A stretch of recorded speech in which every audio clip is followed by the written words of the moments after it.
Өткөн жума соңунда Жалал-Абад шаарында Кыргыз Республикасынын Коргоо министрлигинин 464 буйругунун негизинде Баткен коголаңына 15 жыл жана анда каза болгондорду эскерүү кечеси өткөрүлдү. Кененирээк кийинки материалда. 1999-2000 жылдардагы Баткен согушунда кыргыз жоокерлери куралчан душмандарга каршы туруп, жеңишке жетишкен. Ошол мезгилде каза болгон жоокерлер да болгон. Эл жери үчүн мекен коргогон баатырлардын жаркы эсине арналып, Жеңиш паркында тургузулган эстеликке гүл чамбар коюшту. Ал жерде курман болгон баатырлардын жакындары жана куралдаш достору катышты. Бул күнү эскерүү кечеси менен биргеликте жеңиштин 15 жылдык мааракеси белгиленди. Ал иш-чара 7 Дубандан келген Баткен согушунун катышуучулары менен биргеликте өткөрүлдү. Биякта чоң мероприятие болгонтат республикалык масштабта. Дагы биякта айтып кетсек 80ге жакын биздин балдарыбыз каза болгон. Ошолордун эскерүү күнүндө болот. Бул деген потому что патриотическое воспитание молодежи бизге керек. Өсүп аткан муундар бизди көрүп, сезимдер, жүрөгүндөгү сезимдер ойгонсун дейбиз. Бостон апа Майлуу Суу шаарынын тургуну. Анын кичүү баласы 1999 жылы Тажикстанда аскердик кызматын өтөп келген.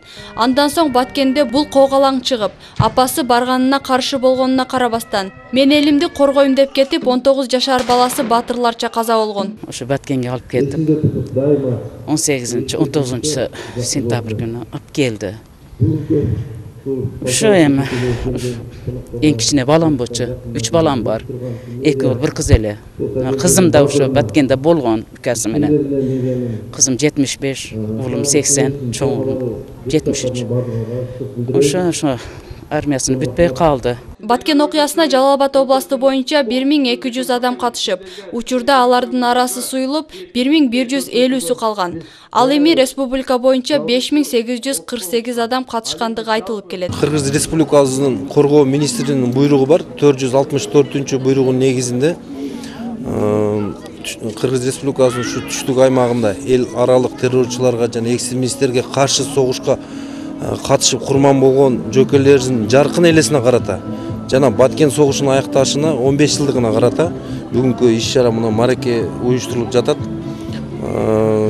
Конечно, бул иш-чарага биздин Жалал-Абад шаарынын мэриясы аябай жакшы салым кошуп, уюштуруу комитеттери түзүлгөн, атайын буйруктар чыккан. Бул иш-чара Жалал-Абад шаардык мэриясы жана шаардык аскер комиссариаты менен биргеликте уюштурулуп, концерттик программалар менен коштолду. Ал үчүн шаардык бюджеттен 61 000 сом каражат ажыратылып, андан сырткары Кыргыз Республикасынын Коргоо министрлиги тарабынан жаштарга үлгү көрсөтүп келгендиги үчүн даңк медалдары, акчалай сыйлыктар тапшырылды. Анын катарында ЖТРКнын башкы директору Куттумидин Базаркуловго да төш белгиси тагылды. Ушул күнү, ушул жылы Кыргыз армиясынын чыйралышы, Кыргыз армиянын чыңдалышы болуп эсептелинет.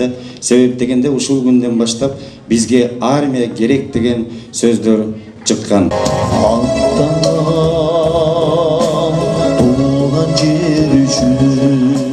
Жаңылай Болотбекова, Баяман Тургуналиев, Жалал-Абад шаары.